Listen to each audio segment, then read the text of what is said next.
Fala, leitores da Bíblia, como é que vocês estão? Graça e paz. Vamos continuar nossa leitura hoje, lendo em 1 Samuel, capítulo 9 e 10, Salmo 130 e Romanos, capítulo 7. Vamos orar?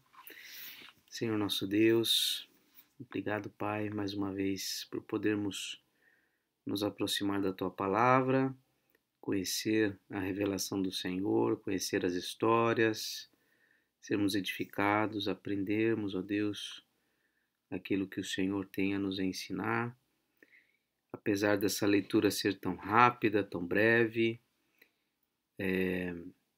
que o Senhor vá a cada dia, Senhor, nos transformando, nos ajudando a crescermos em maturidade, em conhecimento do Senhor. Perdoa, Deus, os nossos pecados e limpa o nosso coração de todo mal. Pedimos em nome de Jesus. Amém.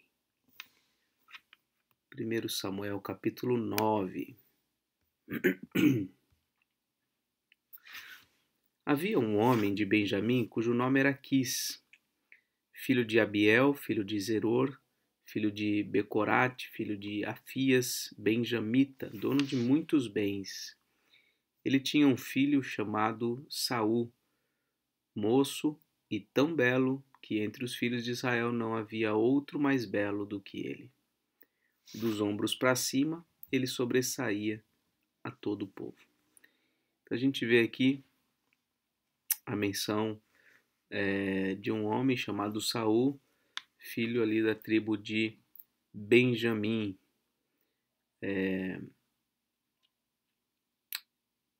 Nós vimos no livro de Juízes toda aquela circunstância que aconteceu com a tribo de Benjamim, e Saul é dessa tribo, tá? E aconteceu que as jumentas de Quis, pai de Saul, se extraviaram. Então Quis disse a Saul, seu filho: leve agora com você um dos servos e vá procurar as jumentas. Então Quis, o pai de Saul, era um homem muito rico. Tinha essas jumentas que se perderam e ele manda seu filho procurar. Eles atravessaram a região montanhosa de Efraim e a terra de Salisa, mas não as encontraram. Depois passaram a terra de Saalim, mas as jumentas não estavam ali. Então atravessaram o território de Benjamim, mas também não as encontraram. Quando chegaram à terra de Zuf, Saul disse ao servo que estava com ele: vamos voltar, porque se não, o meu pai vai deixar de se preocupar com as jumentas para começar a se afligir por causa de nós. Porém o servo respondeu: nessa cidade mora um homem de Deus que é muito estimado. Tudo o que ele diz acontece. Vamos agora até lá. Talvez ele possa nos mostrar o caminho que devemos seguir. Então Saul disse ao servo: mas se formos para lá, o que levaremos para aquele homem? Porque o pão que tínhamos em nossas sacolas acabou, e não temos nenhum presente para levar ao homem de Deus. Ou será que temos? O servo respondeu a Saul: tenho ainda em mãos 3 gramas de prata, que darei ao homem de Deus, para que nos mostre o caminho. Era costume, né? Ainda é de algumas formas, né? Quando você vai visitar alguém ou quando você vai, enfim, buscar atendimento de alguém, que você leve um presente, alguma coisa assim, né? E é o que eles estão pensando aqui. Peraí, a gente vai até lá, mas a gente não tem nada para oferecer, né? Nenhuma cortesia, nenhuma expressão de apreço, de honra e tal. E aí eles têm essas gramas de prata aqui e vão até ele.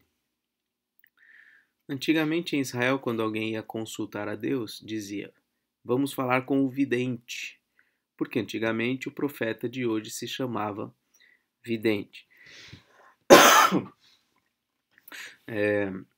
As palavras hebraicas aqui, né, diferem entre profeta e vidente. Então, é uma tradução, né? Essa ideia do vidente, né? De prever o futuro. mas depois foi substituído por uma palavra, que é a palavra, né, para profeta, tem um sentido mais completo, que não diz respeito a essa ideia de prever o futuro, especificamente, mas a ideia de ser um mediador que traz a palavra de Deus. E é esse o sentido de profecia bíblica. Mais do que ser algo que anuncia o futuro, profecia diz respeito à declaração da palavra de Deus. Isso é profecia. Quando a palavra de Deus é anunciada, é pregada, seja ela a respeito de algo que já aconteceu, que está acontecendo ou que acontecerá de acordo com as escrituras sagradas, isso é profecia. Especialmente quando há uma aplicação prática, uma demanda, uma exigência que a palavra de Deus faz para nós hoje. Isso é uma profecia. Então, a gente não pode limitar a ideia de profecia apenas a algo relacionado ao futuro, porque não é isso que a Bíblia diz especificamente. Não é somente a respeito do futuro que a profecia diz, que as profecias têm a ver. E foram à cidade, onde morava o homem de Deus. Quando subiam pela encosta da cidade, encontraram umas moças que saíam a tirar água e lhes perguntaram: onde o vidente está? Ou o vidente está aqui? Elas responderam: está. Eis que ali vai ele à sua frente. Vão depressa. Hoje ele veio à cidade porque o povo vai oferecer um sacrifício no lugar alto. Ao entrarem na cidade, vocês o encontrarão, antes que ele suba ao lugar alto para comer, porque o povo não comerá enquanto ele não chegar, porque ele tem de abençoar o sacrifício, e só depois os convidados irão comer. Vão agora, porque hoje vocês o acharão. Então eles foram até a cidade. Quando estavam entrando, eis que Samuel saiu ao encontro deles para subir ao lugar alto. Ora, um dia antes de Saul chegar, o Senhor tinha revelado isso a Samuel, dizendo: amanhã, a estas horas, enviarei a você um homem da terra de Benjamim, o qual você ungirá por príncipe sobre o meu povo de Israel. E ele livrará o meu povo das mãos dos filisteus. Porque olhei para o meu povo, pois o seu clamor chegou a mim.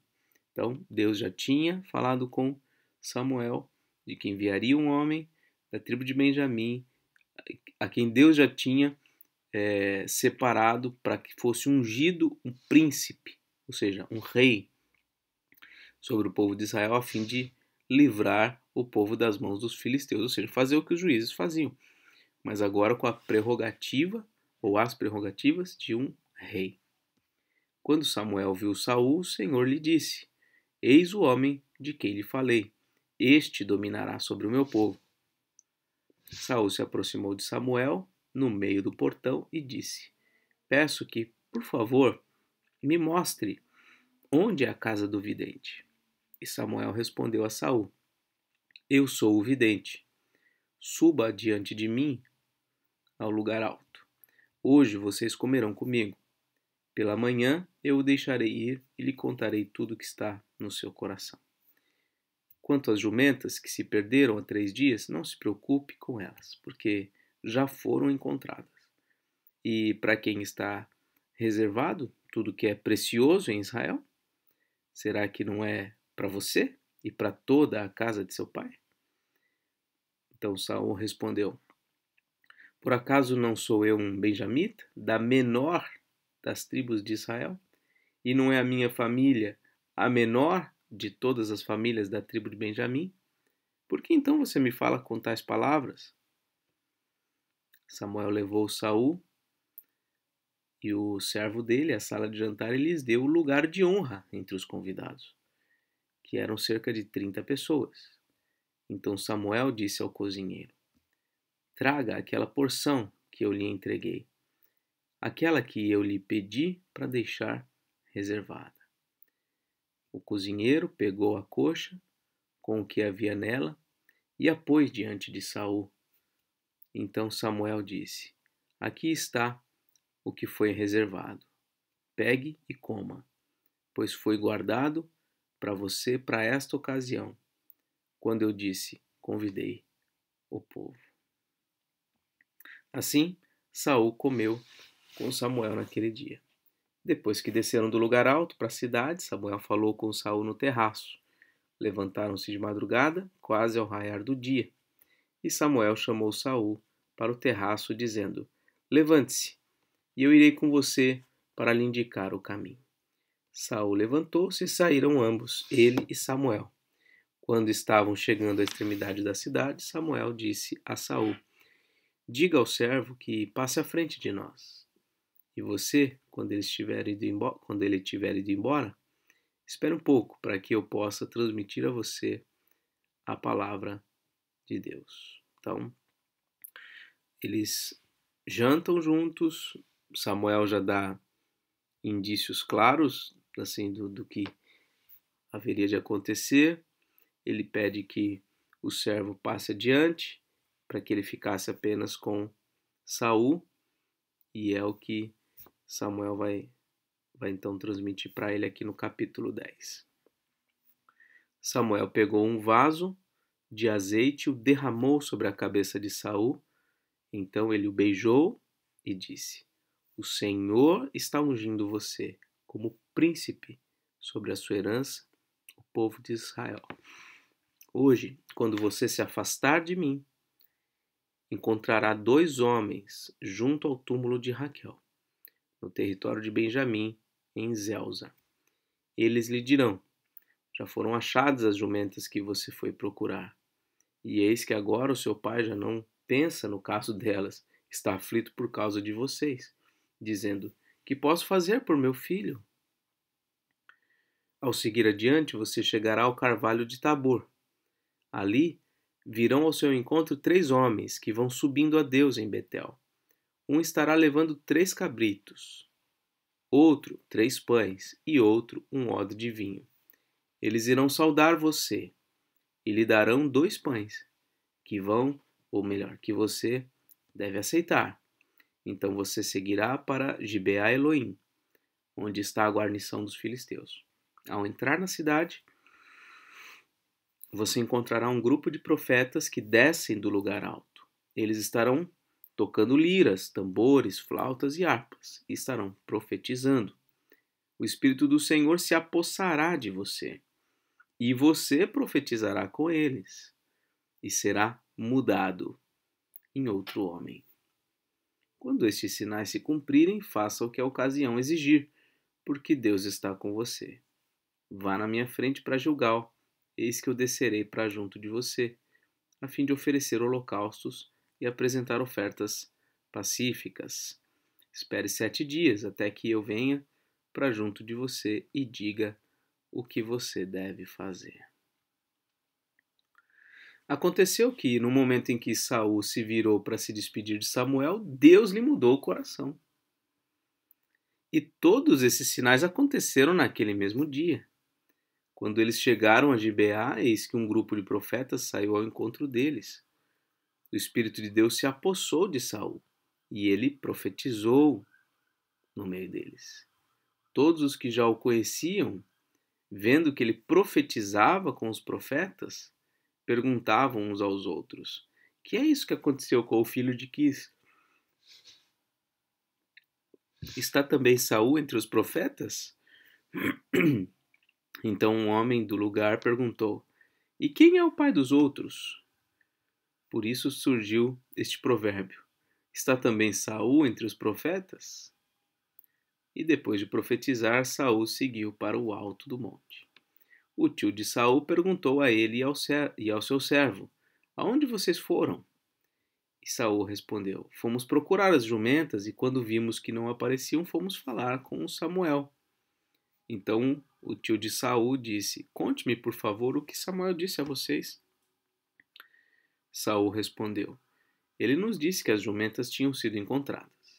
Porém Saul não contou ao tio o que Samuel tinha dito a respeito do reino.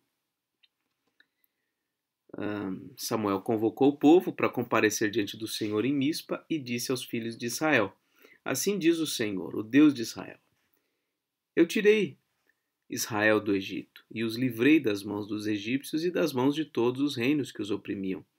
Mas hoje vocês rejeitaram o seu Deus, que os livrou de todos os seus males e trabalhos. Vocês lhe disseram, não queremos. Vocês lhe disseram, não, queremos um rei sobre nós.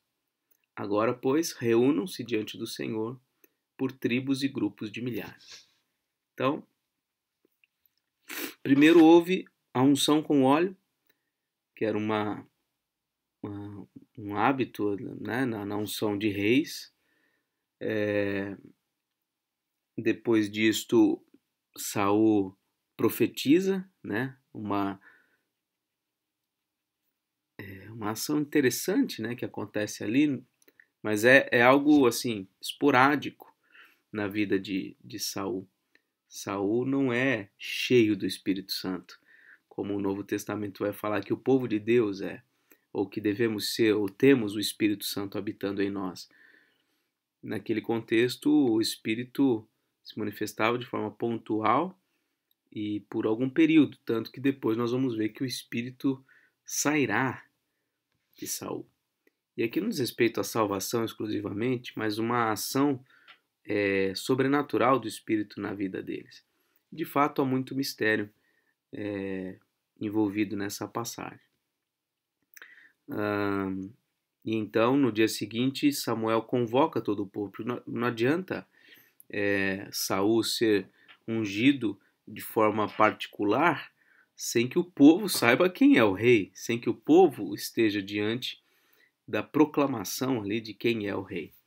Então é o que ele faz, ele reúne todo mundo, fala, olha, assim diz o Senhor, eu tirei vocês do Egito, mas vocês me rejeitaram, então se reúnam agora. E aí versículo 20, Samuel fez com que todas as tribos se aproximassem e a tribo sorteada foi a de Benjamim. Então Samuel chamou a tribo de Benjamim pelas suas famílias e foi indicada a família de Matri. E da tribo de Matri, e da família de Matri foi indicado Saul, filho de Quis. Mas quando o procuraram, não puderam encontrá-lo. Então perguntaram ao Senhor se aquele homem já havia chegado ali. E o Senhor respondeu, ele está aí, escondido entre a bagagem. Então correram e o tiraram de lá. Ele ficou em pé no meio do povo e era o mais alto de todos. Dos ombros para cima, ele sobressaía a todo o povo. Era um homem alto, né, de grande estatura. Então Samuel disse a todo o povo, vocês estão vendo quem o Senhor escolheu? Pois em todo o povo não há ninguém semelhante a ele. Então todo o povo começou a gritar, viva o rei! E Samuel explicou ao povo o direito do reino, escreveu num livro e o pôs diante do Senhor. Então Samuel despediu todo o povo, cada um para sua casa. Também Saul foi para sua casa, em Gibeá. Com ele foi uma tropa de homens, cujo coração Deus havia tocado. Mas alguns homens malignos disseram, como poderá esse homem nos salvar? E o desprezaram e não lhe trouxeram presentes. Mas Saul se fez de surdo. Então, ele é aclamado rei, proclamado rei, e agora vai começar a atuar como um rei, coordenando algumas coisas, especialmente algumas batalhas. É o que a gente vai ver depois. Vamos agora ao Salmo 130.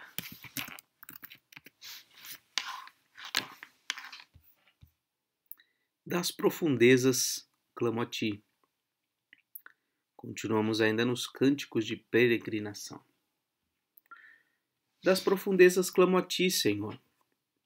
Escuta, Senhor, a minha voz. Estejam alertas os teus ouvidos às minhas súplicas. Se tu, Senhor, observares iniquidades, quem, Senhor, poderá escapar? Mas contigo está o perdão, para que sejas temido. Aguardo o Senhor. A minha alma o aguarda. Eu espero na sua palavra. A minha alma anseia pelo Senhor, mais do que os guardas anseiam pelo romper da manhã, mais do que os guardas pelo romper da manhã, espere, Israel, no Senhor, pois no Senhor há misericórdia. Nele temos ampla redenção. É Ele quem redime Israel de todas as suas iniquidades. Um salmo muito, muito joia também para a gente refletir. E agora, Romanos 7.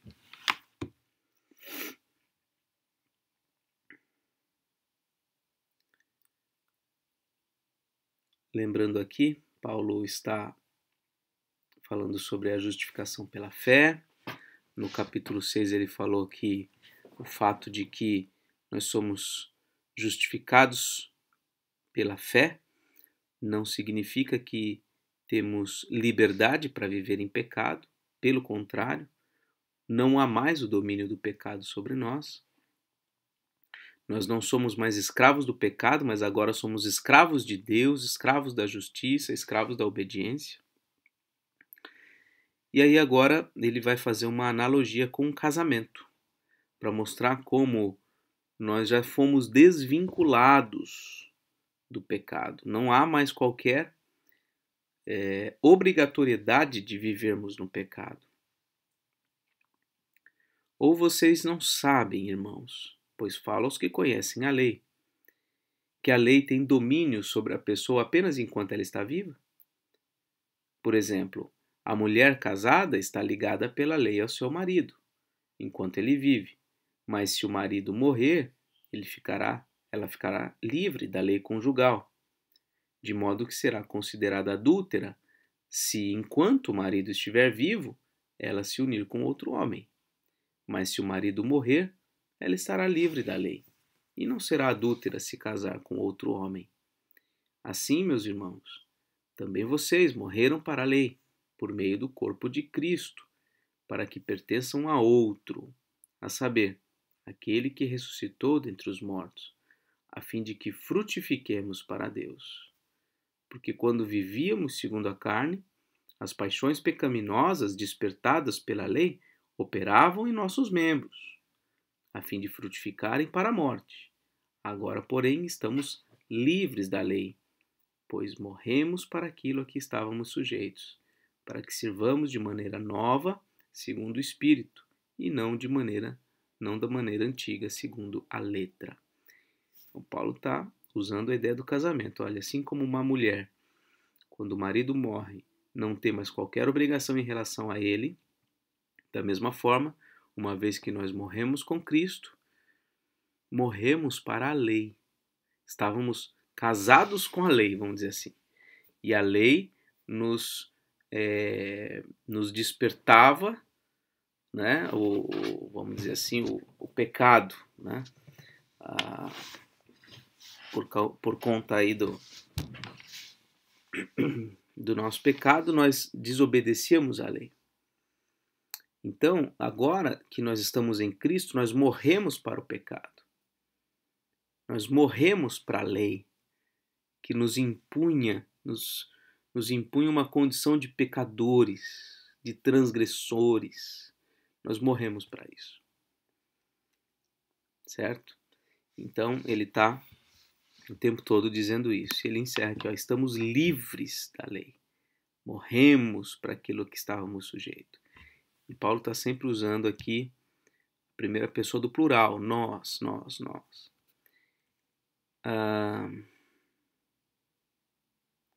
Mas aí a partir daqui do versículo 7 até o final do capítulo 7, ele vai falar algumas coisas que confundem muito, né, parece uma contradição de tudo que Paulo está dizendo aqui até agora, e ainda vai dizer depois no capítulo 8. Né? Eu não vou me estender muito aqui na explicação, tem algumas devocionais em Romanos que eu já mencionei, vocês podem assistir. Aliás, eu preciso atualizar o meu canal com as devocionais, mas nessas devocionais eu tento explicar a tese interpretativa da qual eu concordo, que o que Paulo vai escrever aqui do versículo 7 até o 25, final do capítulo, não é o que ele está vivenciando ou o que ele acredita, mas é como se ele estivesse se pondo no lugar daqueles que acreditam que o fato de eles terem conhecido a Cristo não os desvinculou do pecado, ou seja, eles ainda estão amarrados ao pecado, que é muitas vezes a desculpa que muitos dão, né? Muitos vão dizer, olha, mas eu sou pecador, eu tenho a carne fraca, eu peco e eu não consigo resistir, eu não tenho forças para resistir às tentações. E Paulo se coloca na pele destes, que admitem, olha, eu concordo que a palavra de Deus é boa, eu concordo que a lei de Deus é boa, mas aí eu vejo o pecado amarrado na minha carne e eu não consigo me desvincular disso, eu quero fazer o bem, eu não consigo. E Paulo está indo contra tudo isso. Desde o capítulo 3, que está falando de justificação pela fé, ele vai continuar falando depois do capítulo 8, que nós agora, que estamos em Cristo, nós somos livres do pecado, nós não podemos mais nos justificar dizendo, olha, a natureza é fraca, eu não consigo não pecar. Pelo contrário, Paulo está elevando a condição do homem e da mulher em Cristo Jesus. Está dizendo, olha, agora é uma nova natureza. O Espírito Santo habita em vocês. Ou seja, há condições. Sim, vocês são pecadores, mas vocês não podem se apoiar nisso. Por quê? Porque se vocês estão inclinados para o pecado, significa que não há o Espírito Santo em vocês. Porque aquele em quem está o Espírito Santo, esse recebe, né, da parte de Deus a força necessária para superar, vencer as tentações, os seus próprios pecados, né? Então, na minha visão, Paulo está aqui não jogando para baixo, que é o que muita gente faz, a condição do homem em Cristo, né? Ah, nós estamos em Cristo, nós somos salvos, mas sabe como é, né? A gente ainda tá aqui, tá patinando aqui, né, no pecado, a gente ainda tá... Não, ele não faz isso. Não é normal o pecado na vida do crente. Não é um acidente, é uma anomalia. Aquele que é nascido de Deus, como diz o apóstolo João, não vive na prática do pecado. Não vive. O pecado não é um hábito, não pode ser um hábito na vida do crente. Então, Paulo está aqui jogando para cima. Ó, gente, vamos olhar para cima, vamos olhar para a nossa realidade em Cristo Jesus, que é muito superior a essa que muitos estão pregando. E é isso que ele vai fazer aqui nesses versos do 7 ao 25. É como se ele estivesse encenando, como se ele estivesse fazendo uma peça retórica aqui, mostrando como pensavam estes que pensavam assim, que se justificavam em ter uma natureza pecaminosa e que não tinham condições de agradar a Deus. Bom, que diremos então? Que a lei é pecado? De modo nenhum. Mas agora veja aí, ele sempre vai usar a primeira pessoa do singular. E aqui é um recurso aí para a gente interpretar direitinho. Esse eu do capítulo 7, versículo 7 a 25, diferencia todo o discurso precedente e posterior, onde geralmente Paulo se refere aos crentes, ou na primeira pessoa do plural, nós, ou na terceira pessoa do plural, ou segunda pessoa do plural, vós. Ele nunca usa o eu. Esse eu aqui não é ele, Paulo. Esse é o eu retórico. De quando, como se eu estivesse falando para vocês assim.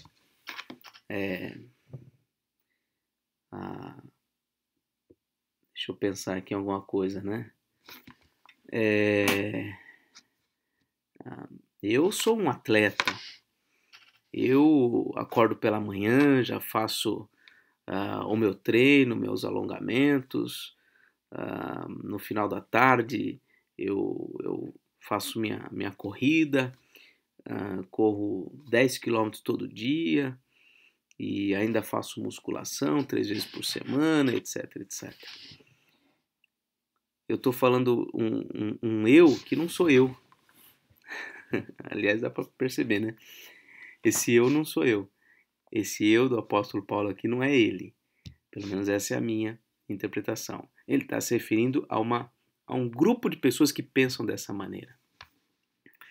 Mas eu não teria conhecido o pecado a não ser por meio da lei, diriam os judeus. Judeus que tentavam conciliar ali o evangelho com a experiência deles. Porque eu não teria conhecido a cobiça se a lei não tivesse dito, não cobice. Mas o pecado, aproveitando a ocasião dada pelo mandamento, despertou em mim todo tipo de cobiça. Porque sem lei, o pecado está morto. Houve um tempo em que sem a lei eu vivia, mas quando veio o mandamento, o pecado reviveu e eu morri. E verifiquei que o mandamento que me havia sido dado para a vida, esse se tornou mandamento para a morte. Porque o pecado, aproveitando a ocasião dada pelo mandamento, me enganou e por meio do mandamento me matou. Assim, a lei é santa, o mandamento é justo. Ou melhor, o mandamento é santo, justo e bom. Então, aquilo que é bom se tornou morte para mim? De modo nenhum, pelo contrário. O pecado, para mostrar-se como pecado, por meio de uma coisa boa, causou-me a morte, a fim de que, pelo mandamento, o pecado mostrasse toda a sua força de pecado. Porque bem sabemos que a lei é espiritual. Eu, porém, sou carnal, vendido à escravidão do pecado.